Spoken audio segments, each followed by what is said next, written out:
Bismillahirrahmanirrahim. Assalamualaikum warahmatullahi wabarakatuh.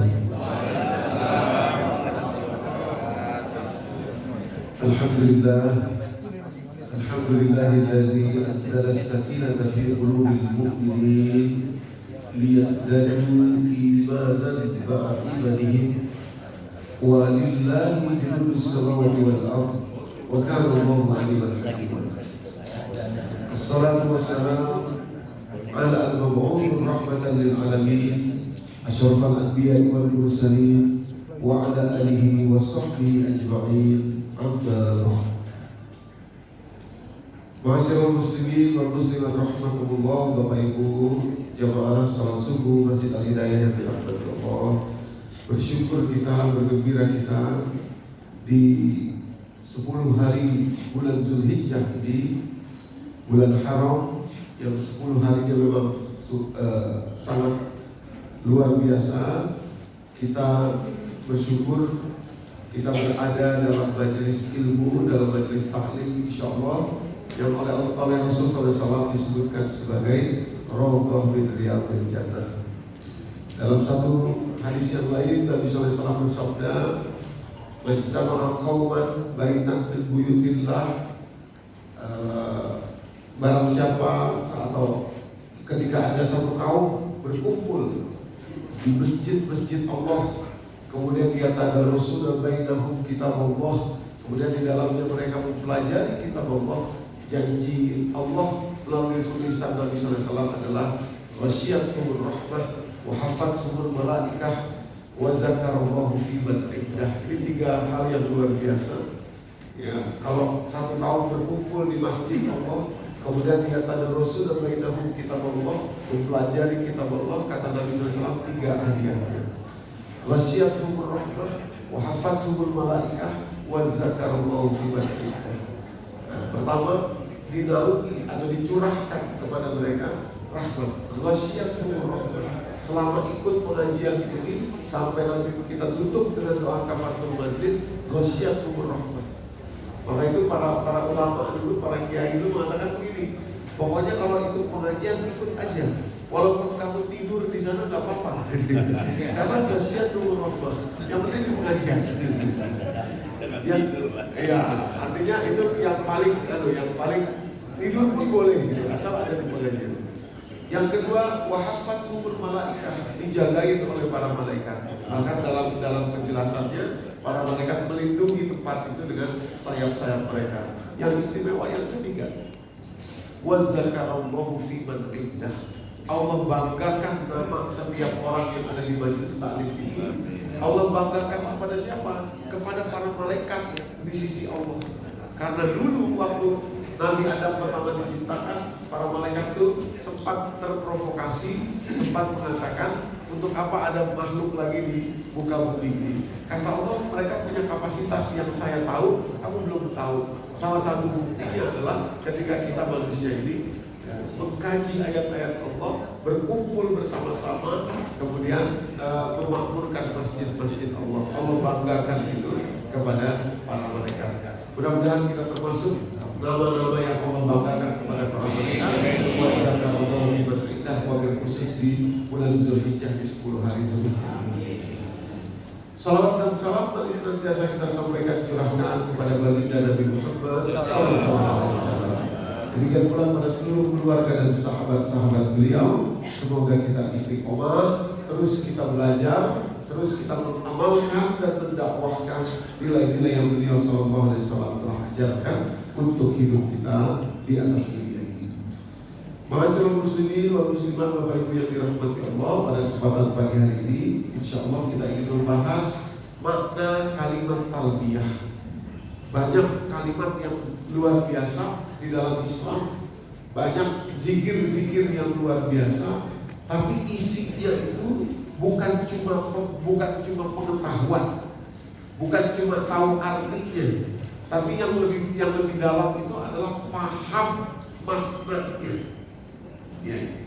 Paham maknanya. Tahu dan paham itu bedanya jauh, Bapak Ibu. Coba ya, kita buka Quran surat ke-6 Al-An'am ayat 25. Ditambahan saja untuk kita pegang ayat itu, surat ke-6 ayat 25. ayat 25. Kalau sudah buka, mohon perhatian kalimatnya di situ.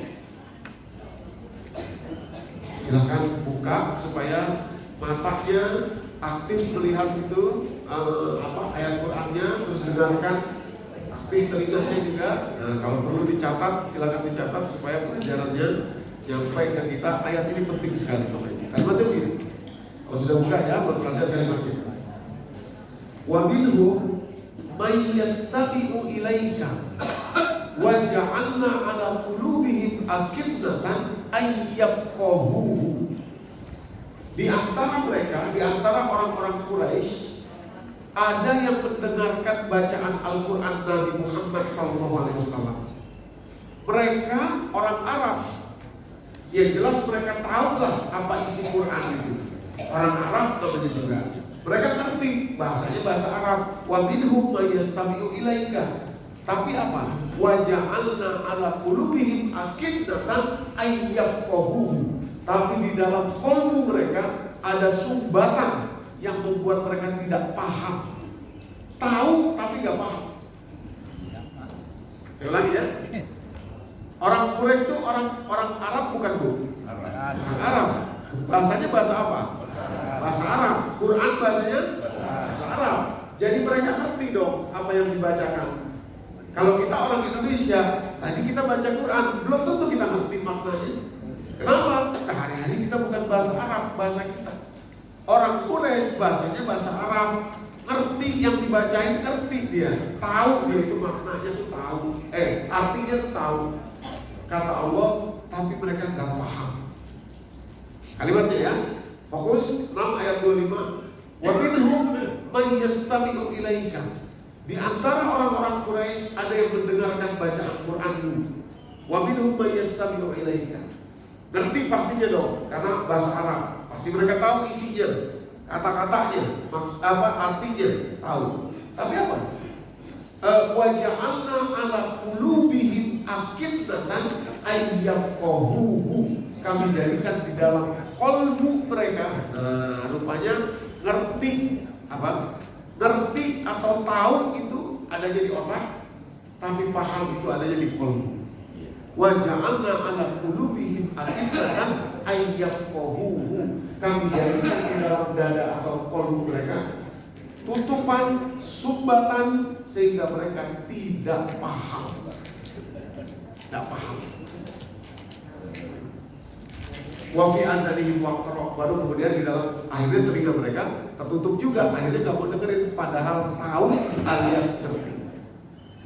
Maksud saya mau katakan, hati-hati betul kita. Ini introspeksi untuk diri masing-masing, bukan untuk menunjuk orang, untuk diri masing-masing. Awas, jangan-jangan banyak kalimat doa, kalimat zikir kita tahu artinya, tapi kita nggak paham. Tapi kita tidak paham. Loh, kok jadi sedih? Baru berarti kita khawatir. Belajar itu diawali dari kekhawatiran, ya, baru supaya kita dapat petunjuknya. Kan namanya kita memperbaiki diri. Mana ada orang yang sempurna, lahir-lahir tahu-tahu tahu semuanya, ngerti semuanya, nggak ada. Kita belajar. Ya, makanya belajar terus, istiqomah belajar terus. Pagi ini insya Allah kita ingin membuka, memahami kalimat talbiyah, ya, memahami maknanya. Kalau kalimatnya saya yakin Bapak Ibu hafal ya. Coba, ini kan bulan Zulhijjah nih, kalimat talbiyahnya. Nah, ini kalimat talbiyahnya dalam riwayat Imam Bukhari, dalam hadis sahih riwayat Imam Bukhari itu hadis 1448, ya kan? Bagi Bapak Ibu yang sudah berangkat haji pasti ingat kalimat talbiyahnya, sudah berangkat umroh pasti ingat kalimat talbiyahnya. Kalau yang belum, mudah-mudahan segera bisa berangkat. Atau yang sudah bisa berangkat lagi. Jadi hadis dari Abdullah bin Umar radhiyallahu anhu, ya, beliau berkata, menceritakan bahwa ketika Nabi SAW bertalbiyah, kalimat talbiyah Nabi itu begini. ya, anna talbiyata Rasulullah sallallahu alaihi wasallam, bahwa talbiyahnya Rasulullah. Titik 2, kalimat talbiyah Rasulullah, labbaik Allahumma labbaik, labbaika la syarika laka labbaik. Terus ini ada yang saya merahin, ini yang kita fokus nanti di situ. Kalimat berikutnya, innal hamda wan ni'mata laka wal mulka la syarika lak. Ya. Kita sama-sama yuk kita baca biar masuk ke dalam hati kita. Labbaik Allahumma labbaik, labbaik la syarika laka labbaik, innal hamda wan ni'mata laka wal mulk la syarika lak. Labbaik Allahumma labbaik, labbaik la syarika laka labbaik, innal hamda wan ni'mata laka wal mulk la syarika lak. Terima kasih. Apa hukumnya membaca talbiyah di Indonesia, tidak berangkat haji, tidak berangkat umroh? Apa hukumnya? Ada 4 imam dalam Ahlus Sunnah wal Jamaah. Imam Hambali, Imam Hanafi, Imam Syafi'i, 3 itu menghukumi atau hukumnya ibahah, boleh membaca talbiyah walaupun tidak berangkat haji, tidak berangkat umroh. Imam Malik dalam kitab Al-Muwatta'nya itu memakruhkan. Makruh bukan berarti haram. Beliau memakruhkan karena berdasarkan hadis Nabi SAW membacanya ketika akan umroh dan haji. Jadi ada 3 imam yang membolehkan, yang 1 makruh. Maksudnya kita membaca itu untuk zikir, kita mengingat dalam waktu yang pas ini, waktu yang Zulhijjah, wabil khusus nanti tanggal 9 yang ketika kita di sunnah muakadahkan berpuasa tanggal 9 itu, diri dari rahmat Allah, akan sangat baik sekali kalau kita bisa meresapi maknanya kalimat talbiyah. Kalimat ini luar biasa. Ya. Pelan-pelan kita buka. Ya. Untuk bisa memahami kalimat ini, Bapak Ibu, ya, saya ingin meminjam penelitian yang dilakukan terhadap produk IKEA, toko IKEA tuh yang dekat sini, ya. Jadi penelitian itu ini untuk memudahkan kita ya nanti memahami isi makna talbiyah itu biar dekat. Jadi mudah-mudahan Bapak Ibu setelah ini setiap lewat IKEA jadi ingat innal hamda wa ni'mata laka wal mulk. Itu kan keren ya. Apalagi kalau ke Ka'bah, ya, supaya mudah menjelaskannya. Begini Bapak Ibu, pada tahun 2012, 3 orang peneliti ini melakukan penelitian terhadap konsumen IKEA. Gini ya, IKEA saya jelasin dulu. Jadi IKEA efek, namanya IKEA efek itu sudah menjadi kata-kata akademis, terminologi akademis nih. Bukan lagi sebuah produk saja milik IKEA, tapi sudah jadi karena ada jurnal penelitiannya yang terbit di Harvard Library. Ya, jadi peneliti itu dari Harvard University. Jadi yang beli produk IKEA itu kan produknya non assembly, ya, knockdown, tidak. Jadi Bapak Ibu beli meja nih, gak dibuatin begini. Nanti di rumah pasang sendiri mejanya, beli kursi pasang sendiri gitu ya. Nah sebetulnya IKEA itu adalah satu-satunya produsen itu seperti itu yang pertama sekali dari tahun 30-an. Dulu di awal di Swedia, sekarang kantornya ada di Belanda, Bapak Ibu. Nah gak sama toko furnitur yang lain. IKEA itu dia melakukan riset produknya ini supaya bisa dipasang bahkan oleh orang berkebutuhan khusus. Dia pernah dituntut di Eropa karena orang berkebutuhan khusus gak bisa pasang produk IKEA, dituntut dia. Akhirnya dari situ, kalau saya nggak salah sekitar tahun 90-an gitu ya, akhirnya dari situ dia pastikan semua produk dia bisa dipasang bahkan oleh orang berkebutuhan khusus. Riset itu dia lakukan. Iya, riset itu dia lakukan. Kalau produk yang lain kita nggak tahu ya, dan ini sama sekali nggak ada urusan promosi IKEA, nggak ada. Ini penelitian ya, ilmu saja.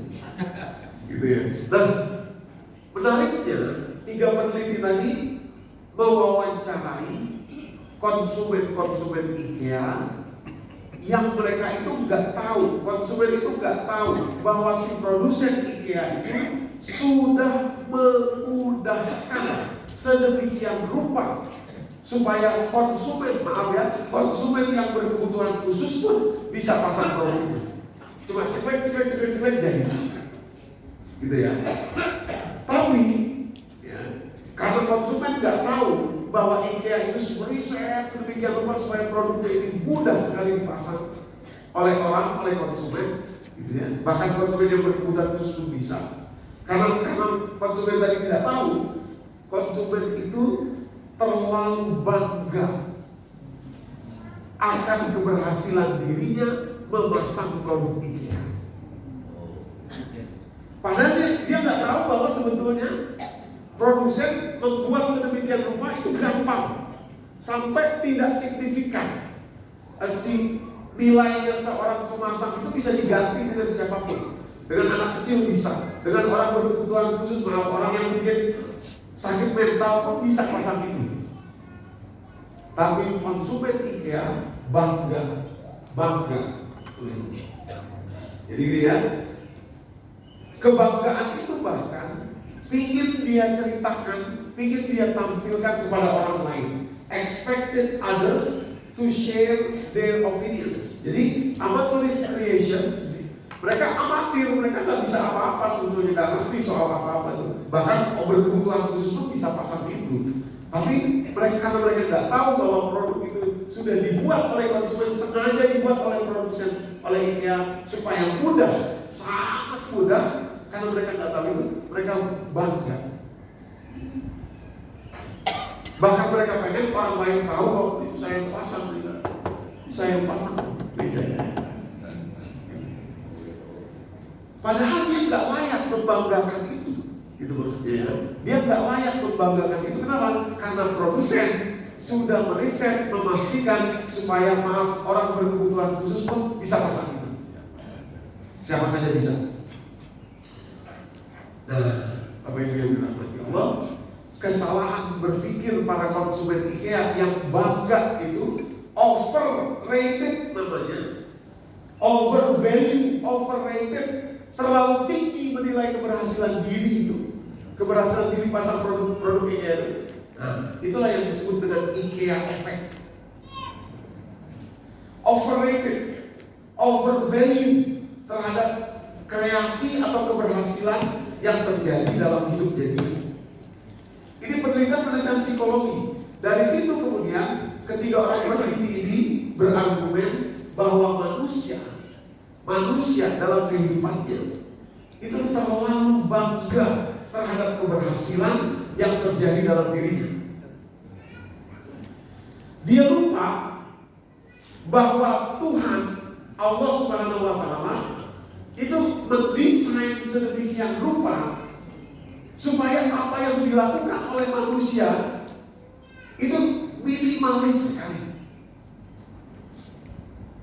Ada memang peran manusia di situ, tapi sangat minimal sekali.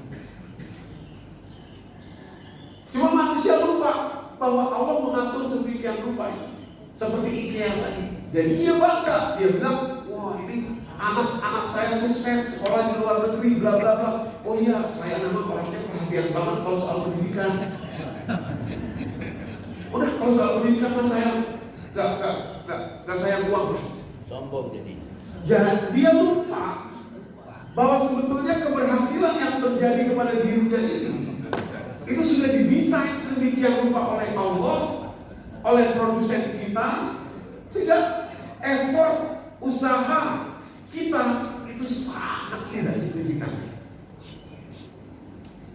Contoh begini, saya punya teman masa kecil, Pak, di dekat rumah ibu saya. Kami itu seusia gitu ya. Waktu kelas 1 SD, dulu anak SD dulu tuh suka sekali makan permen karet yang banyak. Mereknya Yosan. Sebanyak-banyaknya. Habis sudah dikemut-kemut sampai manisnya hilang gitu ya. Supaya bisa digelembungin. Ya pengen seperti lupus. Ya, saya dulu SD.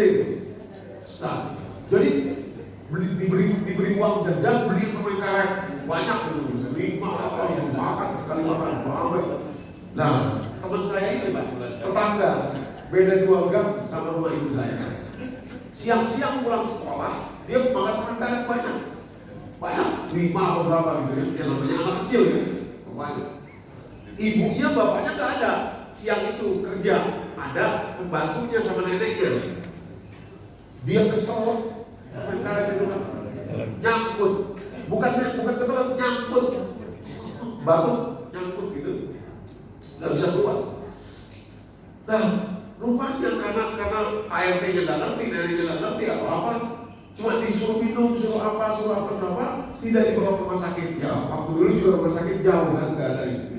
Singkat cerita, rupanya saraf tulang belakangnya putus.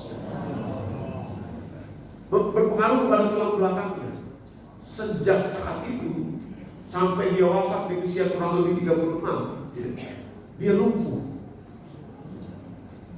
Gak bisa jalan, cuma bisa di kursi roda dan gak bisa ngomong.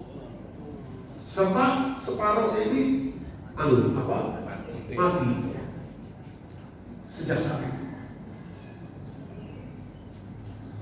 Saya yakin peristiwa seperti itu Bapak Ibu juga punya dalam kehidupan. Maksud saya begini Pak, Bu. Jadi begini, kalau saya sebagai anak kecil yang juga makan permen karet, sebanyak teman saya itu juga, gitu ya. Kalau saya sampai merasa bangga terhadap mungkin kesuksesan, keberhasilan yang saya dapatkan atau yang saya rasakan hari ini, saya lupa bahwa sebetulnya Allah lah yang menjaga permen karet yang saya makan itu gak kesel seperti teman saya ini. Karena tidak bangga. Bukan, karena Allah yang memberikan kepada kita.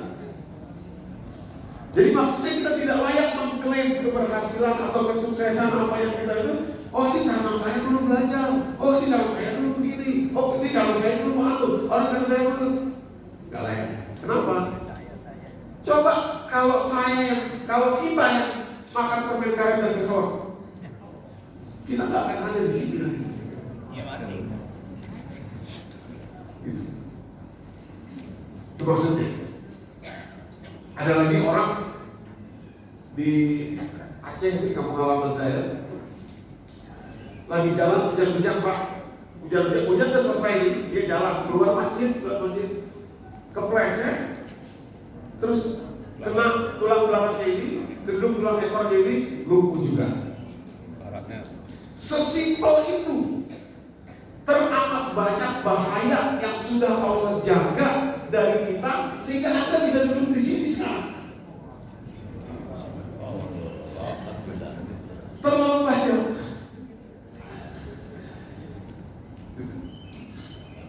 Seperti IKEA tadi, produk IKEA sudah diriset. Sehingga masak itu cuma, jadi kita tuh gak layak bangga kalau bisa masak produk IKEA. Seperti kita tidak layak bangga terhadap keberhasilan yang terjadi kepada kita. Itu bukan karena kita. Gak ada, bukan karena kita. Coba, iya gak Bapak Ibu? Nah, inilah makna talbiyah.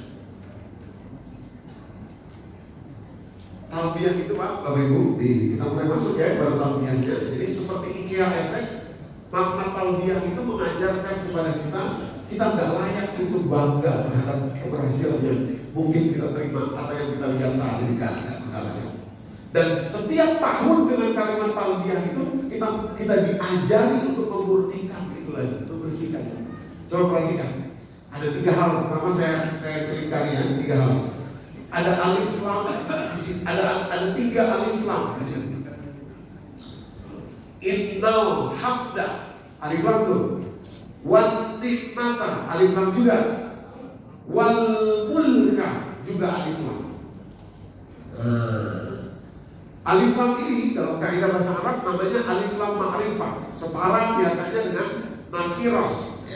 Maksudnya apa ma'rifah itu? Ketika dia ditempelkan dalam kata benda atau kepada kata benda, kita menunjukkan atau kata benda itu kemudian menjadi arti hanya milik satu orang itu saja. Misalnya begini ya, saya jelasin biar gampang, biar Bapak Ibu mudahnya cepat. Masjid Al-Haram, Masjid Al-Haram, alif lamnya di mana? Al-Haram, al-masjidnya juga, tapi Al-Haram. Kalau tidak ada alif lam di haram, Masjid Haram, berarti bisa yang mana saja, masjid yang diharamkan.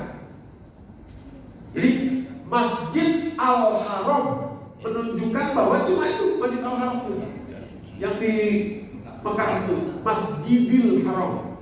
Nah, cara bacanya itu disimbolkan dengan alif lam. Gitu ya. Masjid Al-Haram, Masjid Al-Ukhuwah, Masjid Al-Hidayah, misalkan gitu ya.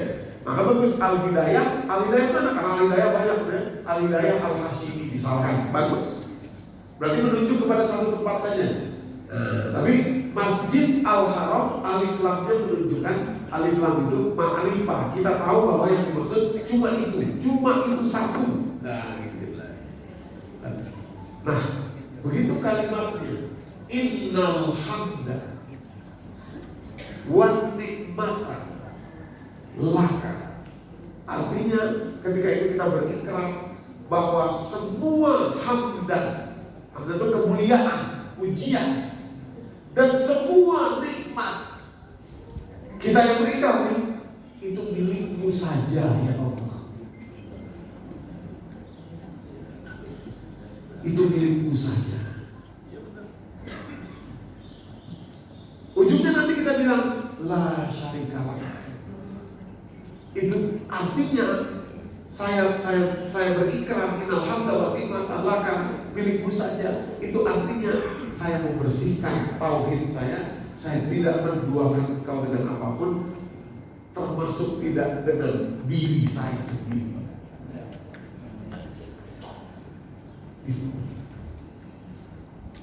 innal hamda wa nikmata milikmu ya Allah. Semuanya milikmu saja, alif lam saja, milikmu saja, ini bukan milik saya.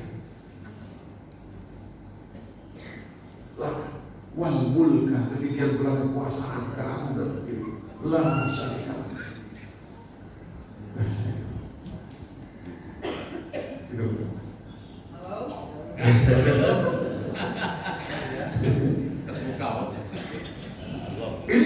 Inilah paham. Ini yang dimaksud paham. Paham itu ketika Bapak Ibu, oh iya ya, saya selama ini ngerasa kalau melihat anak saya sukses, berhasil, sudah ini saya dari dulu saya coba kata-kata talbiyah innal hamda wa nikmata milik siapa? Engkau ya Allah. Wal mulk la syarika lak. Ini persoalan serius karena tauhid.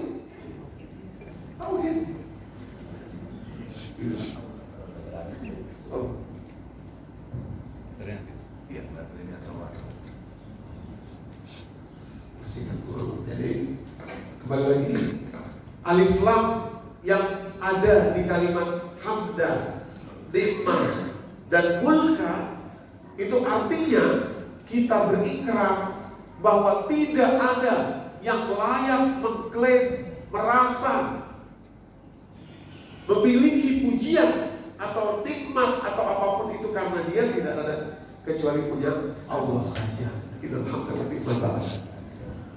Ini kita kan ngaji di sini. Kita ngaji ini kan teorinya. Prakteknya di mana? Di kehidupan kita masing-masing. Di kehidupan kita masing-masing. Alhamdulillah wa nikmatan laka wal mulka la syarika lah. Nah, sekarang saya mau kasih contoh begini Bapak Ibu. Dalam Al-Quran ini kalimat talbiyah itu kan saripatinya. Tapi isi Quran semua mengajarkan tentang itu. Tadi surat Ar-Ra'd dulu. Ya, yang kita baca milik Allah semuanya, gak ada milik kita. Nah sekarang saya kasih beberapa contoh. Contohnya ini luar biasa di dalam Quran. Bahkan seorang nabi sekalipun, berstatus nabi sekalipun, Allah ajar, Allah didik ketika mereka overrated, terlalu over, ya, terlalu over terhadap yang selain Allah. Contoh pertama Nabi Musa alaihissalam. Nabi Musa itu pernah terlalu membanggakan tongkatnya. Nah, tongkat itu simbol Nabi Musa. Ya. Kalau kita mungkin tongkat itu adalah karir. Dikit-dikit cerita karir, oh saya dulu begini, saya kalau bukan saya, kalau nggak ada saya, kalau saya nggak ada saya. Itu pernah diajarkan Allah pada Nabi Musa. Dalam surah Toha, surah 20, perhatian baik-baik, ayat 17 sampai nanti ayat 21. Waktu Nabi Musa dipanggil Allah ke Gunung Tur Sina untuk pertama kali, Allah bilang begini sama Nabi Musa, wa ma tilka biyaminika ya Musa. Itu apa yang kamu pegang di tangan kananmu wahai Musa? Allah kan tahu sebetulnya apa yang pakai nanya. Allah tahu kan bahwa yang dipegang itu adalah tongkat. Pertanyaan ini untuk memberi pelajaran kepada Musa. Itu apa yang kamu pegang di tangan kanan Musa? Kata Musa, iya asaya, ini tongkat saya. Lalu ada kalimat begini, atawakkau alaiha, atawakkau alaiha. Ini tongkat saya. Saya bersandar di sini. Artinya simbol. Ini saya betul-betul membutuhkan ini. Wah, itu tongkat itu Musa, simbol Pak, simbol Bu itu. Kalau kita boleh jadi tongkat yang dimaksud adalah pekerjaan, karir, koneksi, uang, duit, perusahaan, bisnis, apa saja. Atawakkau alaiha, bersandar. Bersandar itu kemana-mana dibawa, itu simbol. Simbol apa? Orang kalau bersandar kepada sesuatu kemana-mana dia ceritain itu. Yang dia ceritain bukan Allah, yang dia ceritain bukan innal hamda wa nikmata laka. Yang dia ceritain adalah apa yang dia bersandar kepadanya. Oh, koneksi saya banyak, saya kenal itu, saya tahu dia, saya ini itu, saya anu, tongkat.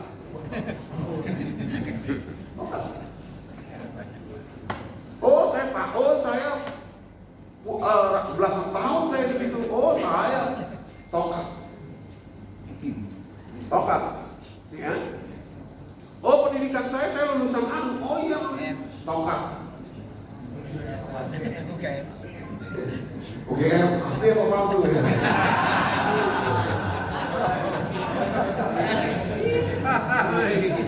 Ya, ini terbiasa saja.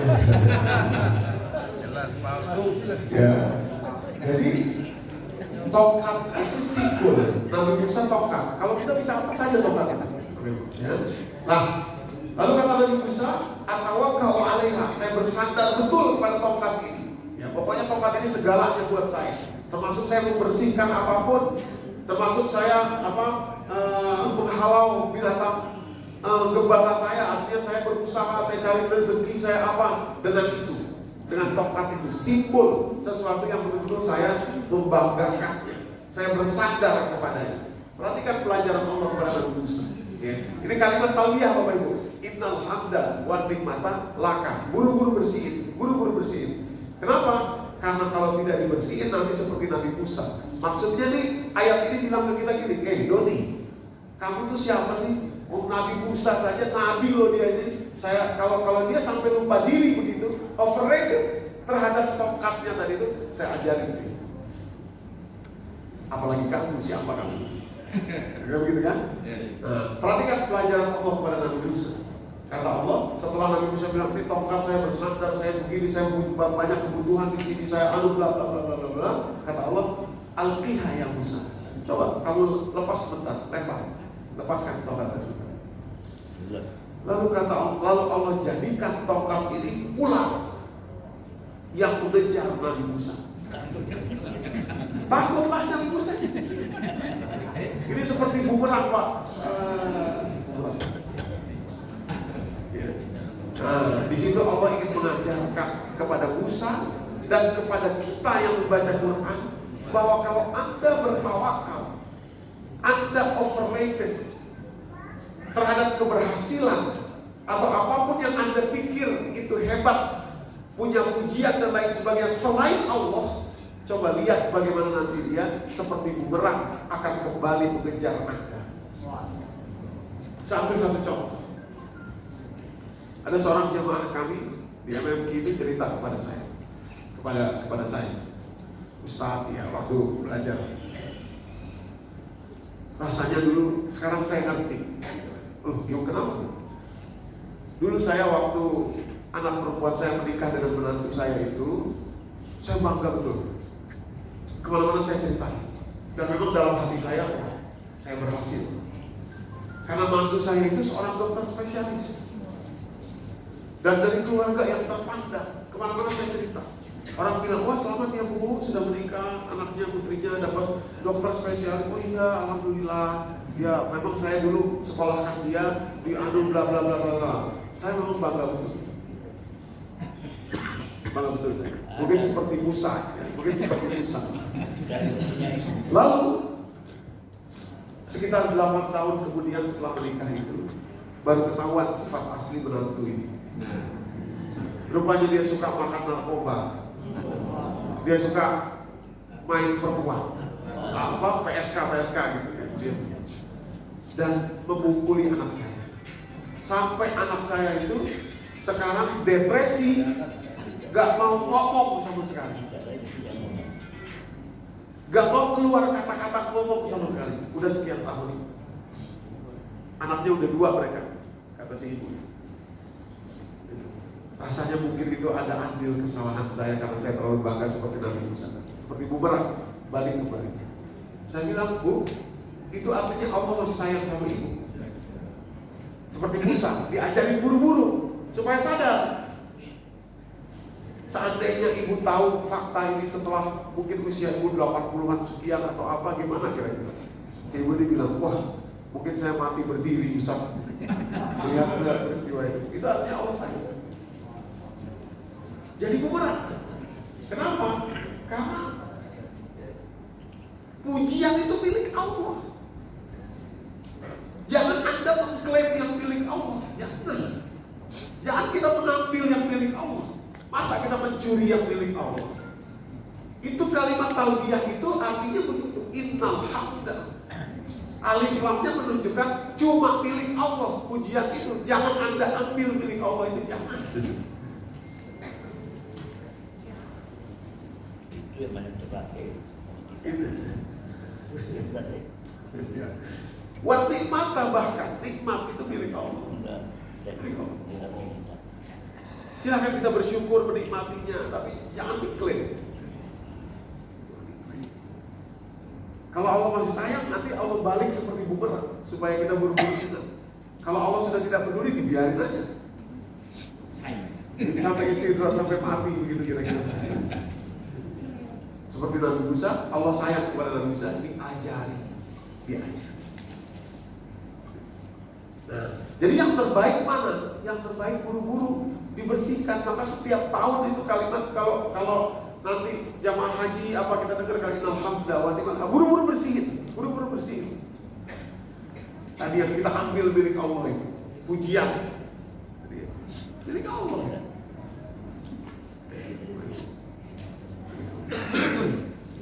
Oke, masih semangat ini? Kok kayaknya jadi buruk ini ya?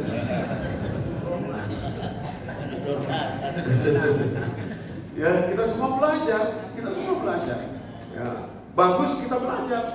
Ya, kita semua kan nggak ada yang sempurna. Kita kan bukan malaikat, gitu kan? Kita belajar. Gitu. Wajar kalau kemudian kita salah, keliru, segera kita ingat dan belajar, itu bagus sekali. Nah, itulah tujuannya kita belajar. Sebelum ke contoh berikutnya ya, saya tampilkan dulu di kalimatnya nih. Surat Yasin ayat 77. Kita sering baca Yasin. Nah, di penghujung surat itu, surat Yasin kalimatnya. Auzubillahiminasyaitonirrajim. Awalam yarol insan. Ro'a yarau itu diambil dari bahasa Arab yang artinya perhatikan. Apakah manusia tidak perhatikan? Renungi. Awalam yarol insan. Apa yang harus diperhatikan dan direnungi selalu? Anna khalaqnahu min nutfatin, bahwa Anda semua itu diciptakan dari setetes air yang hina. Kemudian begitu Anda keluar dari perut ibu Anda, kemudian semua dapat ilmu, ngerti ini, anu dapat uang, bla bla bla, jabatan, faiza huwa qasidun mubin. Tiba-tiba dia lupa itu asalnya dari mana, dia apa itu lupa. Qasidun mubin, menjadi pembangkang yang nyata. Cirinya pembangkang itu apa? Oh, ini karena saya ini. Karena saya.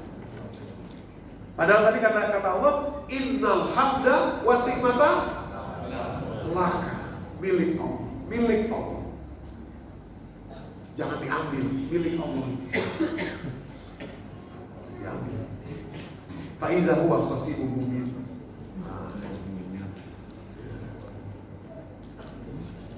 Itu surat Yasin ayat 77. Satu lagi surat An-Nahl ayat 78. Ya. Tadi surat Yasin surat 32 ayat 77. Sekarang surat 16 surat An-Nahl ayat 78. Perhatikan kalimatnya. Dua ayat dipegang Pak, Bapak Ibu. Kalau perlu dicatat, dihafal kalau perlu ayatnya. Kemana-mana baca-baca, ulang-ulang ayatnya supaya kita sadar. Jangan sampai lupa. Jangan sampai lupa diri. Overrated, IKEA effect tadi itu. Di kalimatnya, wallahu akhrajakum min butuni ummahatikum. Allah lah yang mengeluarkan kalian dari perut rahim ibu kalian masing-masing. Artinya Allah yang menghidupkan kalian. Lalu kata Allah apa? Ketika kalian dikeluarkan dari perut ibu kalian masing-masing, la ta'lamuna syai'an, kalian gak tahu apa-apa, gak ngerti apa-apa, gak punya apa-apa. Gak punya apa-apa. Lah ta'lamuna syai'an. Gak ngerti apa.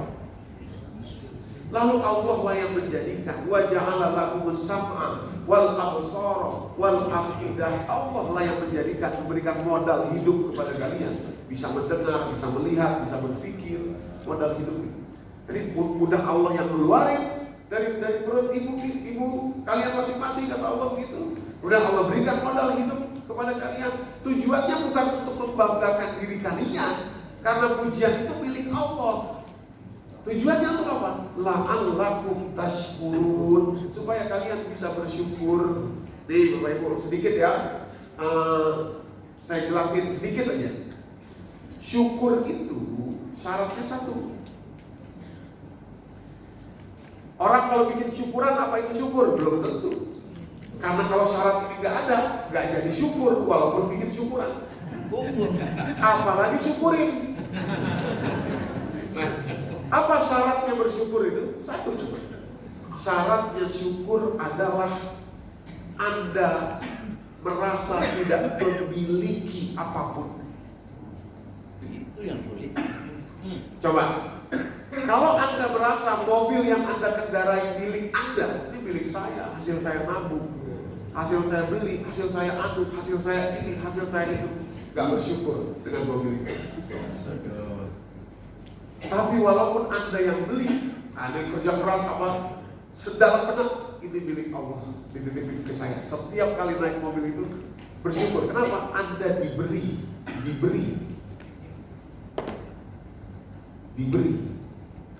Coba orang kalau punya uang Pak, ya, orang punya uang banyak gitu ya, atau orang kenyang, perutnya kenyang, makan kenyang, terus diberi makanan, suka nggak? Gak suka. Kenapa? Perutnya kenyang. Tapi orang kalau perutnya lapar, kosong, gak ada apa-apa perutnya, diberi makan, Itu yang namanya syukur. Kenapa? Karena perutnya kosong. Anda diberi semua hal oleh Allah nih, tapi kalau Anda sudah kenyang dalam artian ini milik saya, ini hasil saya, ini karena saya, ini saya, punya saya, nggak ada lagi rasa syukur. Kok semua milik Anda kok, semua sudah Anda punya kok, semua adalah hasil Anda kok, semua punya Anda semua. Maaf, apalagi ini yang dari Allah, nggak ada lagi. Apalagi yang bisa disyukuri, nggak ada lagi. Ini syarat bersyukur itu satu. Anda betul-betul merasa tidak memiliki apa-apa, karena memang kita nggak punya apa-apa. Kalau bisa begitu, tiba-tiba semuanya jadi hal yang disyukuri.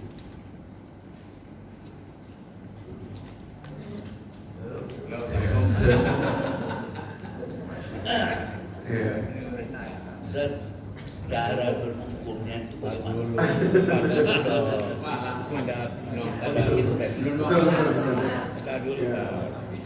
Betul. Nanti kita jelaskan sedikit, Pak. Memang inilah kalimat. Sebenarnya gini Pak, dan Bapak Ibu ya. Kalimat-kalimat yang Allah ajarkan dalam Quran, dalam zikir, itu isinya udah luar biasa. Kalau kita pahami dengan baik, itu isinya luar biasa. Zikir Alhamdulillah aja, kalau dengan makna paham, bukan cuma ngerti, paham isinya, Alhamdulillah, Alhamdulillah, Alhamdulillah. Pujian milikmu ya Allah, milikmu ya Allah. Paham nih? Oh iya ya, saya gak layak memuji diri saya gak layak merasa hebat, saya gak layak mengatakan bahwa itu keberhasilan saya gak layak untuk pikirin, oh itu karena saya belum gitu, gak layak. Kenapa? Karena saya mengatakan Alhamdulillah. Jadi bukan kalimatnya yang kurang, kalimatnya banyak. Allah ajarkan banyak, yang kurang adalah kepahaman. Aminnya. Nah kita ngaji ini supaya dapat pahamnya. Kalimat-kalimatnya indah-indah sekali kalimat-kalimat itu. Coba saya kasih satu lagi kalimat yang indah. Surat ke-6, surat Al-An'am ayat 17.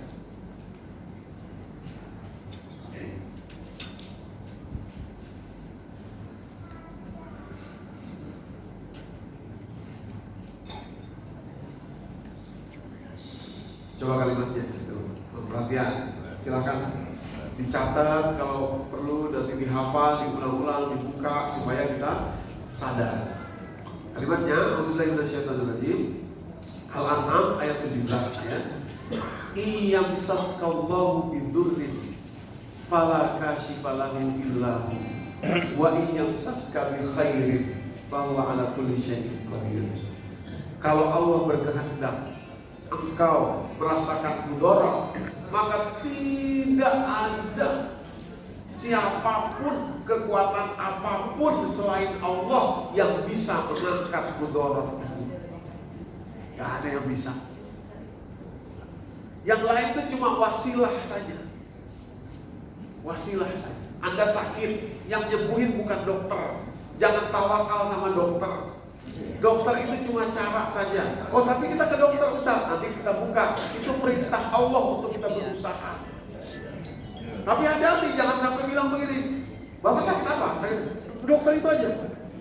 Pokoknya kalau itu mau, wah udah pasti beres lah. Udah pasti ada. Hati-hati, nanti itu bisa merusak. Innal hamda wa ni'matallah kamal mulk tadi. Iyamsaskallahu bidurrin fala kashifa lahu illa hu. Kalau Anda merasakan mudarat, tidak ada, catat, tidak ada. Itu makna la ilaha illallah itu ke situ kan. Tidak ada yang bisa mengangkat mudarat itu kecuali Allah. Nah itu yang lain-lain dokter apa? Wasilah. Wasilah. Jangan tawakal kepada dokter. Wasilah, jangan. Nanti kita buka di ujung nanti. Nah, lanjut kalimatnya tadi, wa iyamsaska bi khairin. Dan kalau Anda merasakan kebaikan dalam hidup ini, kesuksesan, apa dan sebagainya, ketahuilah wa huwa ala kulli syai'in qadir. Itu karena Allah mengizinkan Anda. Dia maha mampu terhadap segala sesuatu.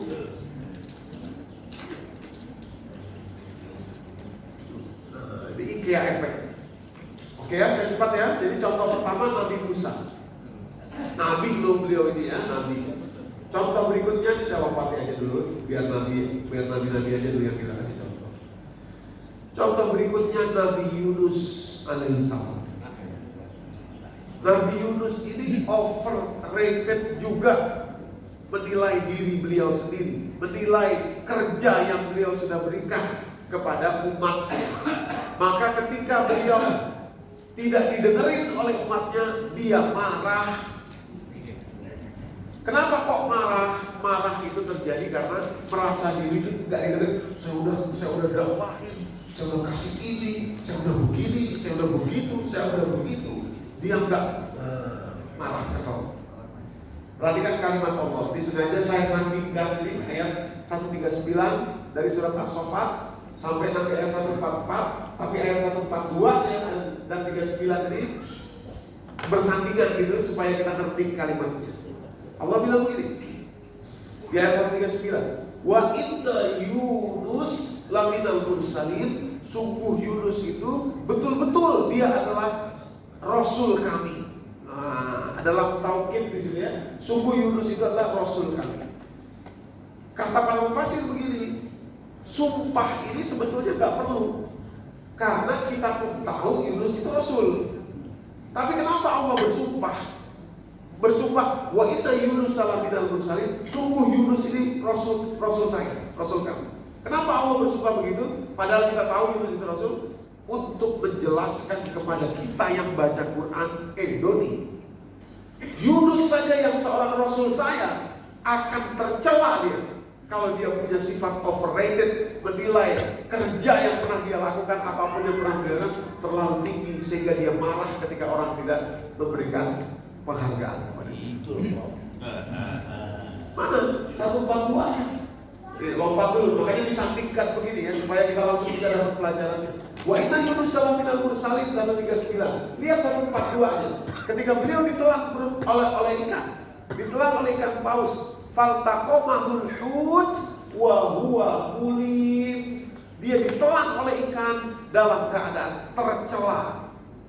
Mulim, tercela. Padahal dia rasul. Supaya kita sadar, Doni, kamu siapa? Itu. Kamu siapa dibandingkan Yunus, rasul saya? Itu maksudnya, baca itu pahamnya itu di situ. Pahamnya itu di situ. Nah, perhatikan kalimatnya begitu ya. Wa inna Yunus laminal mursalin, iz abaqal ilal fulkil masyhur. Ingatlah ketika dia lari itu marah. Marah pada kaumnya di surat Al-Anbiya ayat 87. Wa zannun izzahaba mughadiban, ingatlah Zunnun alias Yunus ketika dia pergi mughadiban. Diambil dari kata ghadab, sihah balaghahnya mughadiban. Kesel banget dia, marah. Kenapa marah? Karena apa yang sudah dia berikan kepada kaumnya tidak dihargai. Overrated terhadap diri sendiri. Padahal kita ini cuma penyampai pesan aja. Kita ini cuma penyampai pesan aja kita ini. Nabi pun begitu juga, cuma penyampai pesan aja. Makanya dalam surat Al-Kahfi itu kalimat Allah ayat ke-6, surat 18 ayat ke-6, fala'allaka bakhi'un nafsaka ala atharihim illam yu'minu bihadzal hadisi asafa. Apakah kamu akan menghancurkan dirimu sendiri karena sedih? Asif itu artinya sedih. Karena sedih mereka tidak mau dengerin kamu. Apakah kamu akan bunuh diri? Kata Allah gitu. Apakah kamu akan menghancurkan dirimu sendiri? Nah, dalam kasus Nabi Yunus, beliau marah karena orang nggak dengerin beliau, padahal beliau sudah melakukan semuanya kepada mereka. Kesel, merasa nggak dihargai gitu. Nah, lalu kalimatnya kembali lagi ke surat As-Saffat dulu. Beliau diundi, fasahama, beliau diundi situ. Lalu ada kalimat yang menarik ini, fakana. Kana itu menunjukkan bahwa selalu. Maka para mufassir mengatakan undian itu kemungkinan terjadinya berkali-kali. Ya. Kemungkinan pakai sesuatu yang diputar, anak panah atau apa diputar, jadi blinker gitu. Siapa nih yang harus kita cemplungin karena kapal ini udah nggak muat lagi, harus ada satu orang yang dicemplungin. Akhirnya diputerin panah. Nah, Dengan kata-kata karena itu artinya selalu artinya undian itu dilakukan berkali-kali, tapi selalu kena kepada Yunus. Orang juga gak enak mau nyemplungin Yunus, Pak. Karena orang juga tahu dia nabi, orang juga tahu dia orang terpandang. Masa dia kita cemplungin, begitu diputar kena Yunus. Nah, jadi dari karena pindah deh Nabi Yunus selalu biar nggak kena, putar lagi dia lagi. Jangan situ lagi deh, coba di sono diputar lagi, saking gak enaknya di orang sama Yunus, kena dia lagi. Pokoknya setiap selalu Yunus. Akhirnya mau nggak mau Yunus lah yang didorong ke laut. Nah, saat itulah ayat 142, falqaumul hud, dia ditelan oleh ikan besar, wa huwa mulim, saat itu dia dalam keadaan tercela. Kenapa tercela? Karena tadi marah, overrated terhadap diri sendiri. Padahal kita ini cuma menyampaikan pesan aja. Itu overrated. Nah, yang hebatnya nih ayat berikutnya 143-144. Falaula annahu kana minal musabbihin, seandainya Yunus itu bukanlah orang yang langsung bertobat, banyak memuji kami, beristighfar di dalam perut ikan itu. Kalimat istighfarnya tadi surat ke-21 ayat 87, la ilaha illa anta subhanaka. Perhatikan ujung kalimatnya, inni kuntu minaz zalimin, saya dizalim ya Allah. Kenapa? Karena saya overrated terhadap diri saya sendiri. Saya pikir, wah, kok dia gak menghargai saya, padahal saya sudah begini, saya sudah. Ini kuntu minaz zalimin. Nah, kata Allah kembali lagi sahabat-sahabat, falaula annahu kana minal musabbihin, seandainya dia bukan orang yang seperti itu, orang yang banyak memuji Allah, beristighfar kepada Allah, bertobat di dalam perut ikan itu, seandainya dia nggak begitu, kata Allah, la labitha fi batnihi ila yaumi yub'atsun, niscaya dia akan tinggal di perut ikan itu sampai hari kiamat. Padahal dia Rasul. Siapalah kita? Jadi kalimat talbiyah itu gak sederhana, gak enteng gitu kalimat. Kita hafal dari kecil, kali kita sudah hafal itu kalimat innal hamda wan nikmata laka wal mulka la syarika lak. Tidak enteng. Gak enteng.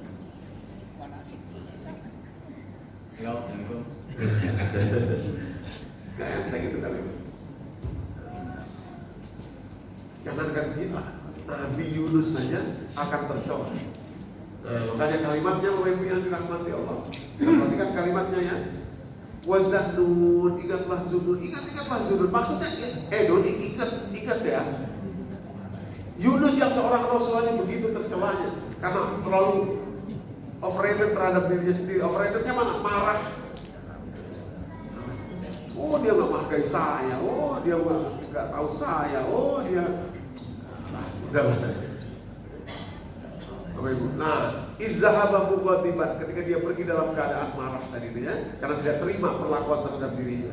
Fazonna, kemudian dia merasa alam naqdiru alaihi, dia merasa tidak ada yang lebih atas darinya yang bisa menyempitkan hidup dia. Tidak ada yang lebih berkuasa darinya yang bisa menyempitkan hidup dia.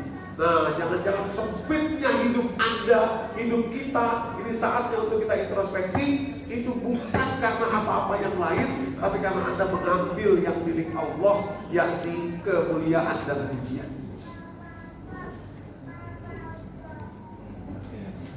Fazanna ala naqdiru alaihi.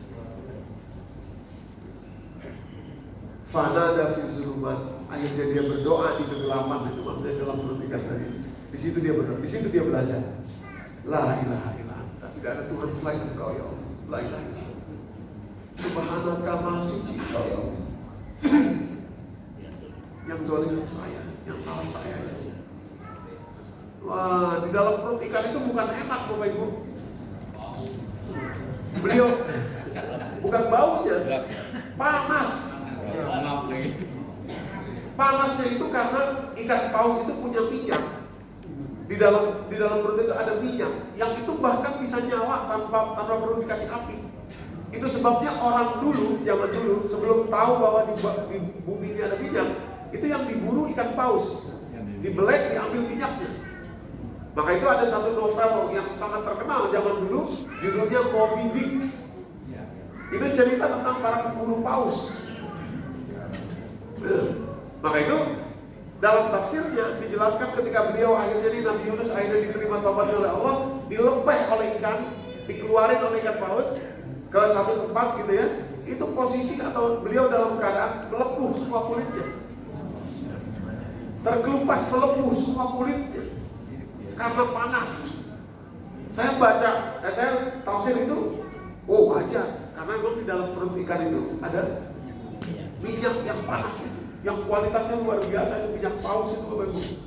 Kalau minyak bumi ini kan harus dikasih api dulu. Itu minyak paus yang grade A itu bahkan nggak perlu dikasih api nyala. Makanya orang-orang luar negeri yang salju apa segala macam itu, mereka berebut minyak itu, mahal dulu minyak itu. Nah, jadi beliau ditelan perut ikan, kata Allah, kalau dia nggak buru-buru bertobat, dia tinggal di perut ikan itu sampai hari kiamat.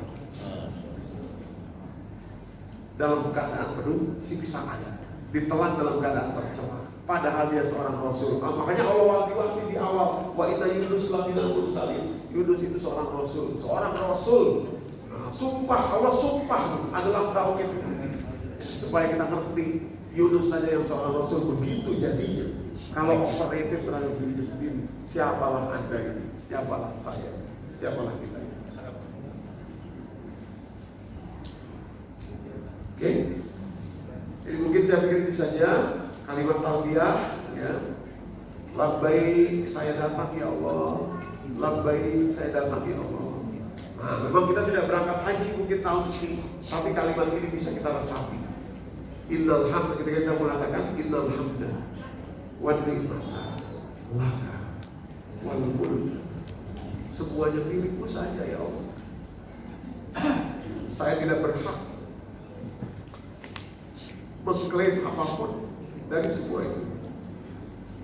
La syarikalah, bantulah saya supaya saya bisa membersihkan tauhid saya. Maksudnya begitu. Tidak menduakan engkau dengan apapun. La syarikalah, hanya menjadi hamba-Mu saja. Sadar diri, jangan seperti itu. Orang beli produk itu ya bangga karena bisa masak, padahal semua itu sudah diatur oleh produsen. Ya. Orang yang sakit jiwa pun bisa pasang. Nah, begitulah kita. Perjalanan hidup kita ini nggak ada. Ya, kita tuh nggak signifikan. Kalau takdir Allah menentukan sejak awal dulu kita jatuh ke planting, nggak ada kita sekali. Atau keselak permen, atau keselak pisang goreng, atau apa, nggak ada. Nah, terakhir, 2 menit terakhir. Kalau begitu Ustaz, untuk apa kita berusaha?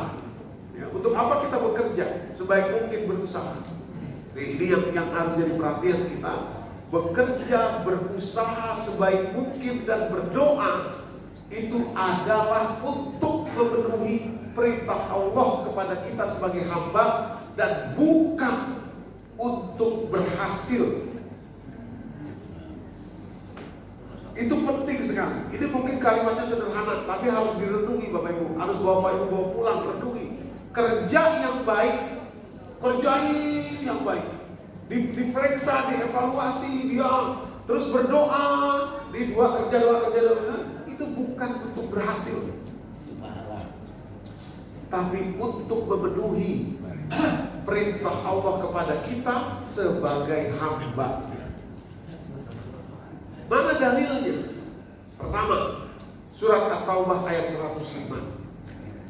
Perintah Allah kepada kita, wa quli malu, beramallah kalian. Perintah Allah, beramallah kalian, bekerjalah sebaik mungkin. Kalau diberi amanah, lakukan sebaik mungkin. Untuk apa? Bukan untuk dapat hasil, tapi untuk mengikuti perintah Allah sebagai hamba.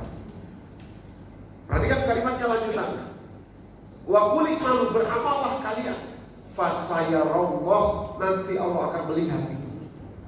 Wa rasuluhu, dan Rasul juga melihat kita. Nah, hanya siapa yang mau dapat Syafaat Rasul bukan cukup sekedar bersolawat di mulut saja, tapi berbuatlah. Nanti Rasul lihat. Wa Rasuluhu, Rasul lihat. Oh iya, hamba saya segitu. Dia bukan sekedar bersolawat, dia memperbaiki diri sebagaimana saya telah tunjukkan dalam hidup saya. Dia mencontoh saya. Wa Rasuluhu, Rasul lihat. Rasul itu kan di alam barzakh tapi lihat. Siapa lagi yang akan melihat kerja kita tadi? Wal mu'minun, dan orang-orang beriman akan melihat kerja Anda itu.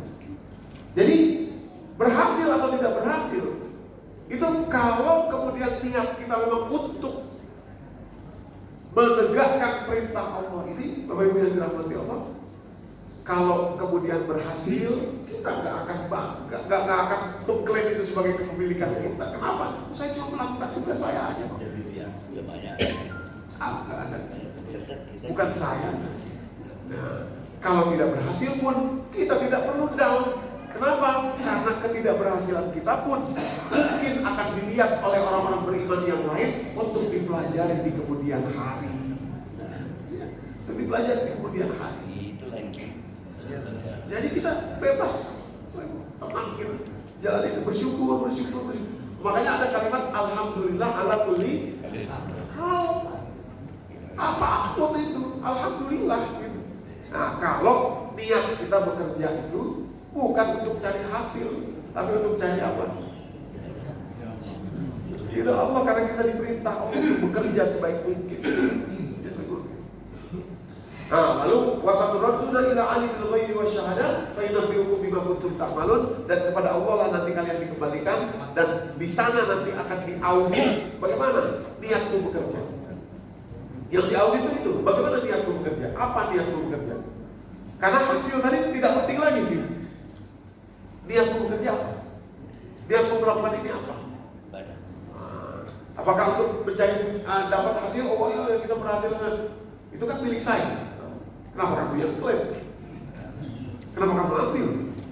Loh, kamu sendiri yang bilang kok innal hamda, semuanya pujian, nikmat semua milik saya. Ya. Bukan susah, tempatnya di mana? Kenapa kita melakukan itu? Why? Kenapa kita melakukan itu sejak awal? Makanya sekarang kita geser tuh. Oh iya. Saya didik anak saya sebaik mungkin. Buat apa? Oh, supaya dia berhasil nanti di masa depan, bla bla bla. Salah. Saya didik anak saya sebaik mungkin. Saya evaluasi apa yang salah dari saya, apa yang kurang dari saya. Saya cari guru, lembaga apa yang terbaik yang supaya dia dapat pendidikan yang terbaik. Pertanyaannya, kenapa? Karena Allah perintahkan saya. Kalau nggak berhasil, nggak masalah. Kalau berhasil, milik Allah.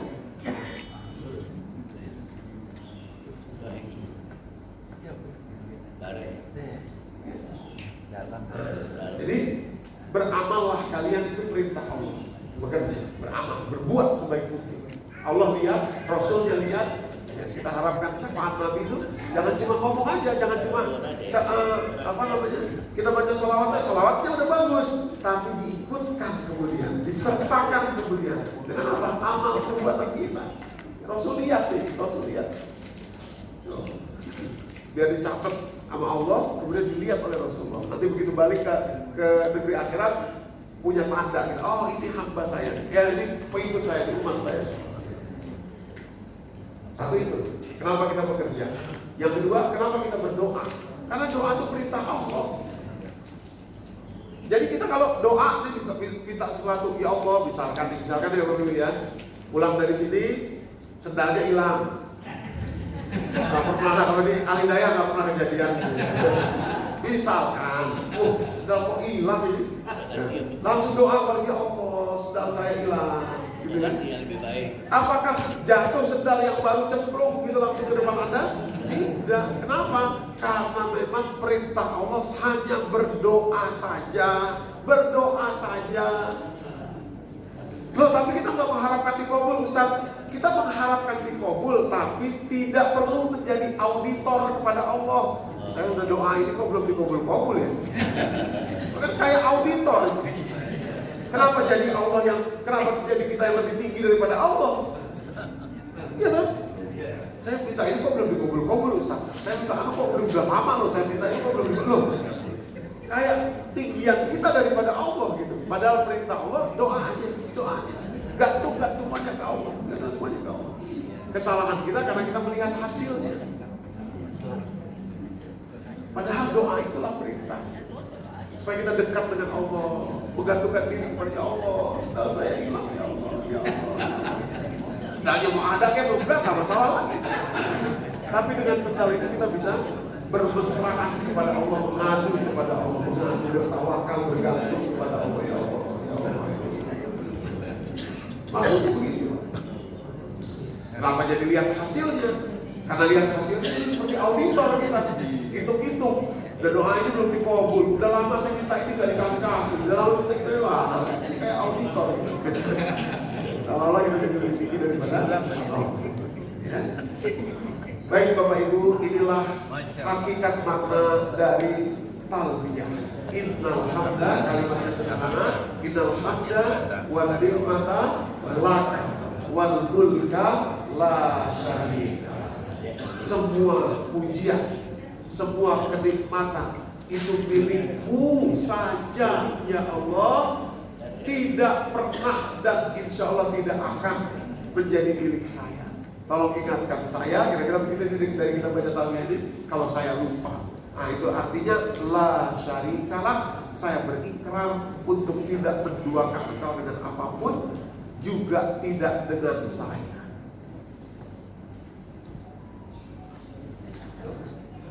Udah, oke Bapak Ibu, terima kasih. Mudah memberikan manfaat bagi kita semua. Silakan Bapak Ibu bertanya, tapi jangan banyak-banyak.